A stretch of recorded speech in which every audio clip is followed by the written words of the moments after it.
এই নীরব জায়গাটা দেখছো? চারদিকে শুধু কবর। কেউ কথা বলে না, কেউ হাসে না। অথচ একসময় এদের প্রত্যেকেই আমাদের মতোই ছিল। কারো ছিল স্বপ্ন, কারো ছিল পরিবার, কারো ছিল অনেক পরিকল্পনা।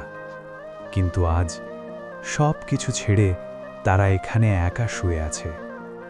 এই কবরগুলো শুধু মাটি না, এটা হাজারো গল্পের শেষ অধ্যায়।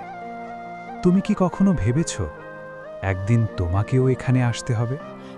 যেই বন্ধুর সাথে হাসছ, যেই মানুষদের জন্য কষ্ট দিচ্ছ, একদিন তারা কেউ থাকবে না, তুমিও না।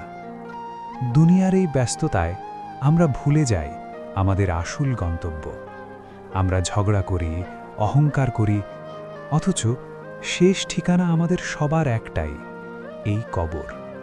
এখানে কেউ ধনী না, কেউ গরিব না, সবাই সমান। শুধু সাথে থাকে আমাদের কাজ, আমাদের আমল।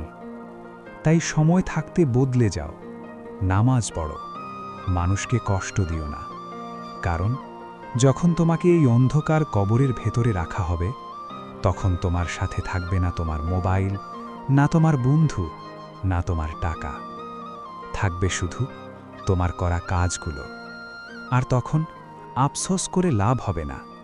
তাই আজই নিজেকে বদলাও, কারণ আগামীকাল হয়তো তোমার জন্য আসবে না।